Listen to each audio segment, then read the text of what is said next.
Adobe Photoshop is a registered trademark of Adobe Systems Incorporated, and I am in no way affiliated with Adobe. Okay, so on this clip, I'm going to talk to you about merging. Earlier, we were merging down.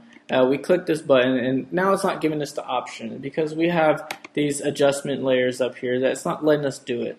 So what we want to do is we want to just merge visible, and it's going to blend everything together, even the original image. As you can tell, we still have ourselves a beautiful picture.